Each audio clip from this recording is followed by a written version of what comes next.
Davion Blunt. And this is cause number 26, DCCR 1220. Mr. Blunt is charged with murder in that case. Mr. Wilkerson has filed a motion asking that I reduce the bond, which is currently set at $1.5 million. And Mr. Wilkerson, you may proceed. Yes, Your Honor. This case, Mr. Blunt has been incarcerated now since March. And with regard to his case, we are still missing evidence in terms of whether or not well, let me put it this way: the person named in the indictment is apparently an alias of the actual victim, and so the concern at this point is, in part, a primary concern is whether or not the state could sustain a conviction as the indictment is presently worded. That being said, Judge, a $1.5 million bond does not meaningfully give Mr. Blunt the opportunity to secure bail in this case. And so, in being reasonable with the bond reduction request, given the standard bonds for offenses of this nature, we believe a bond of $750,000 would adequately secure the defendant's appearance in court. I need some, Mr. Blunt, raise your right hand, please, the best you can. Do you swear or affirm the testimony you're going to give in this hearing will be the truth, the whole truth, and nothing but the truth? Yes, All right. Mr. Blunt, state your name for the record, please. J.B. Blunt. You presently working? No. Oh, well, obviously you are presently incarcerated in Jefferson County Jail, correct? Are you able to raise funds either by borrowing or disposing of assets to make bond in the present amount of $1.5 million? Do you believe that with the help of family and potentially friends, if the court were to reduce bail in this case, that possibility might be enhanced? Yes, sir. Can you describe to the court your familiarity with the area? That is, do you have family here in Jefferson County? Yes, sir. Are you from this area? Yes, sir. And have you been in Jefferson County for the last 5 years? Yes, sir. I'm thinking of my life. All your life? Ever moved away? Speak up, please. No, sir. Prior to becoming incarcerated, were you working?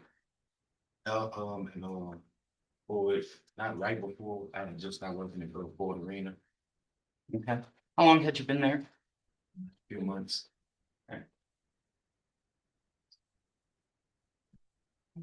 Are you asking this court in the interest of justice to reduce your bond from the $1.5 million that is presently set at? Yes, sir.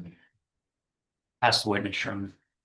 No questions or service. All right, any other witnesses? No, Your Honor. Mr. Smith, any witnesses? No, Judge. What is the state's position? State is opposed to a bond reduction, Judge. It's not uncommon that bonds in murder cases are set at $1 million. I need you to speak up too. It's not uncommon in this court and in Jefferson County that cases for murder with facts such as these are set at $1 million or So like that's a sufficient bond in this case. do you want me to take judicial notice of anything? The affidavit of probable cause would be. Okay, I'll take judicial notice of the court's file, including the affidavit of probable cause. Give me just a second to get that.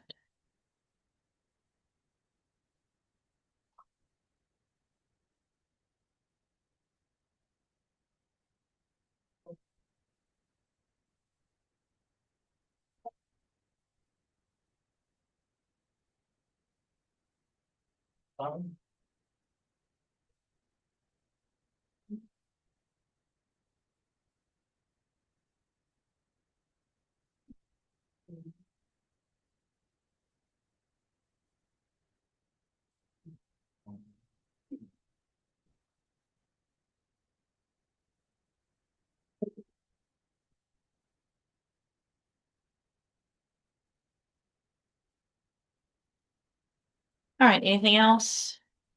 Nothing from the defense, Your Honor. Also, the jail records show he has disrespect for the staff and other inmates in jail while he's been. I'll take judicial notice of, I just received a jail incident report. Has two, incident reports on it from July 15th and July 9th. And I would just note, Your Honor, that both of them involve minor infractions. Being out of, it looks like being out of bunk after lights out.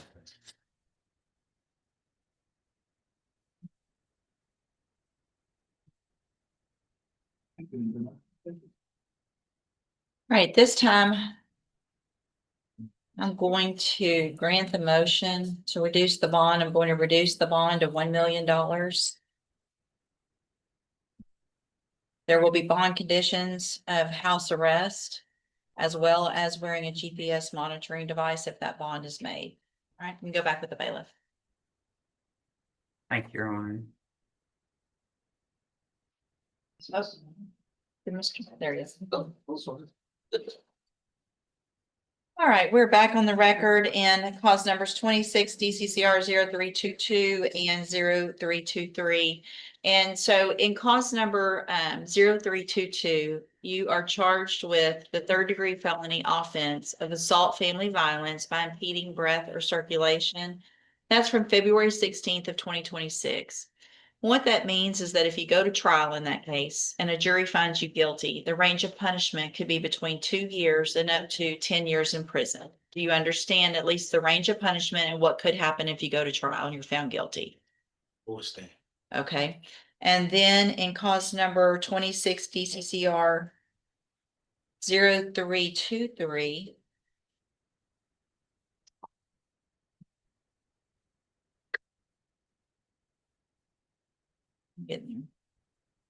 You're charged with the state jail felony offense of injury to a child, and that's from February 16th of 2026. And in that case, what that means is that if you go to trial and you're found guilty, the range of punishment is between 6 months and up to 2 years in a state jail prison. And do you understand that as well? Understand. And so I have here on the tablet those plea bargain rejections that we talked about that you've signed now with Mr. Rojas. And it looks like the district attorney's office has made offers if you wanted to enter pleas of guilty. In that first case, it would be for a 4-year term in prison. And then in the state jail, injury to a child case, it would be 12 months in the state jail. And those would run concurrently, which means together at the same time. You've got every right to reject those offers and have your cases set for trial. Just want to go through this and make sure you do understand all of that. And you want to reject those offers and move towards a trial. Is that correct? All right, and so we'll get that done. And so Mr. Rojas is your attorney at this point. He's been appointed. Mr. Rojas can move forward with your trials, or because he handles a lot of cases for me as a court-appointed attorney, I can replace him today with a different attorney who could begin preparation for trial a little quicker. Is that okay with you, or do you want to keep Mr. Rojas? I still want to represent myself. Well, I understand that. So let's at least for this, if you'll indulge me at least for the beginning, so that you can take a look at all of the evidence some more with either Mr. Rojas or another attorney. Can I leave an attorney on at least till we get a little closer to trial, and then let's talk about if you really want to represent yourself when it gets closer? Well, the question that I asked Mr. Rojas is not even answering. He's not even giving me any information that I'm seeking, like a discovery. Right. So, well, I'm sure Mr. Rojas is relaying to you everything he can. You're not entitled to get copies of everything by law in Texas. And so he will give you copies, or whoever your attorney is will give you copies of what they can give you. Anything else they can go over with you, explain it, let you read it, but they cannot leave copies with you. So again, do you want me to appoint a different attorney and you can visit with them about your case instead of Mr. Rojas? Is it true that you have a grand jury indictment without the person being present? Yes. Is that considered a waiver of your grand jury, or is that Is it considered a what? a waiver? It's just how the process works. Hold on, give me a difference, right? All right, so Mr. Rojas will be released. We'll appoint someone today. They should be out to see you very soon to go over everything and be in preparation for trial review, okay? You got a name, I don't know who it's gonna be yet. We have a list of attorneys. We'll figure that, the clerk will figure out who's next on our list, and we'll have that done today after docket. When she has some time to look at that, and so we'll let them know that you're waiting to see them. They'll be out very soon to go over everything. All right, you can go back with the bailiff. Thank you. Thank you, Mr. Rojas. Good morning. Are you Eric Segrist Jr.? Yes, Your Honor. And Mr. Segrist, the best you can, would you please raise your right hand? Do you swear or affirm the testimony you're going to give in this hearing will be the truth, the whole truth, and nothing but the truth? Yes, Your Honor. Thank you, sir. You can put your hand down. Will your client waive the formal reading of the motion? He does. So let's just go through that motion. Mr. Segrist, in cause number 25, DCCR 1836, I have a motion to revoke your community supervision. Shows that you were placed on probation May 18th of 2026 for burglary of a habitation, and that was a 10-year sentence that was probated for 10 years. Is that correct? I thought it was probation for 5 years. Shows 10. It was 10. It was 10 years. It was 10. Yes, I thought it was 5. Okay, so it looks like it was for 10. And then it alleges that you violated your probation. The only count is count 1. It shows that you violated the conditions of your probation by attempting to contact the victim of the offense, Perla Munoz, through the smart communication messaging system at our jail, May 26th of 2026. And is that true or not true? It's true, Your Honor. Did you enter your plea of true to count 1 freely and voluntarily? Is there another? He's right, Judge. It was. Is it 5? Rated for 5. Okay. Till for 5. Okay, well, I had to what double is, check it 2 places and it's 10/5. okay, thank you. Well, thank you for bringing that up. Does the state wish to amend that motion? Yes, Judge. Does any objection to Okay. that amendment?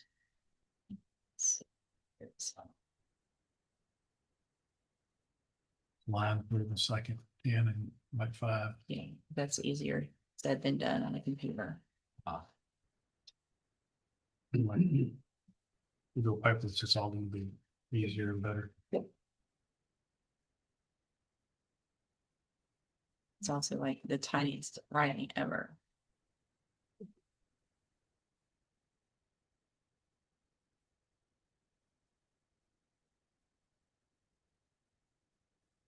Okay, so 10-year sentence that was probated for 5 years. And did you enter your plea of true to count 1 freely and voluntarily? Yes, Your Honor. And did you plead true to that count because it's actually true? Yes, Your Honor.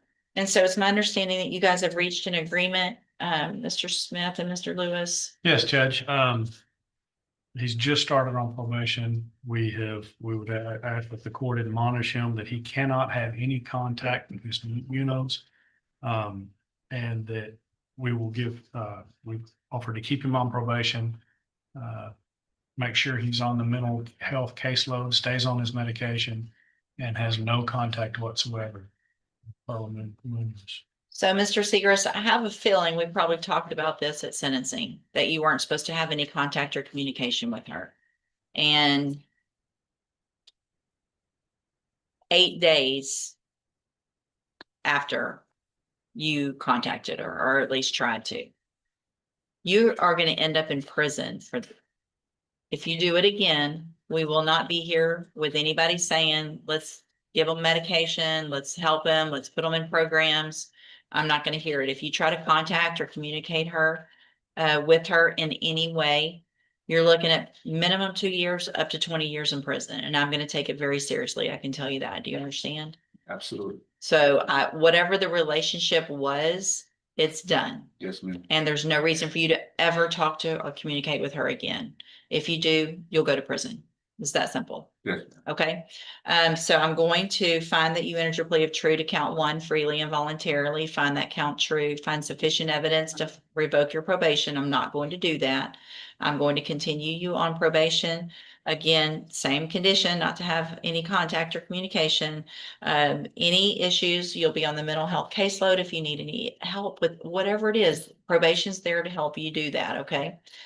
Yes. I was wanting to ask you, if like I could have any access to like like a mental hospital or prior release, like after I get released?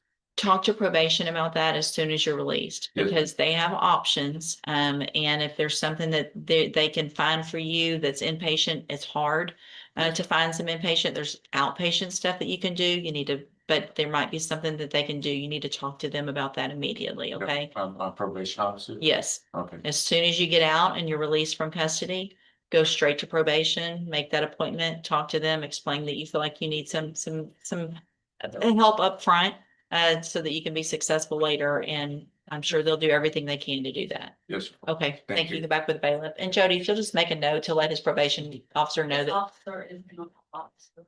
okay, So, that what he's asking for is, thank you. Judge, could you pronounce the 45-day jail sanction in this case? Oh, you didn't say that out loud when he was standing there. Y'all might have said ahead of time Yeah, we said it ahead of time. We said it was a 45-day jail sanction. with credit With for any time. Yeah. So there will also be, He's still got another 2 or 3 weeks to get to serve. right, yep. yeah, just place- just place- there you go. Big judge. needs you. Yeah, so Mr. Sechrist, it was also part of that agreement or recommendation that you serve as 45-day jail sanction as a part of that for you violating the probation. So I am going to order the 45-day jail sanction. I think you have some time left on that. You can have probation. If you can have them maybe go out there while he's there, so that as soon as he gets out, maybe there's something in place, that would be great. Thank you. All right, you can go back with the bailiff.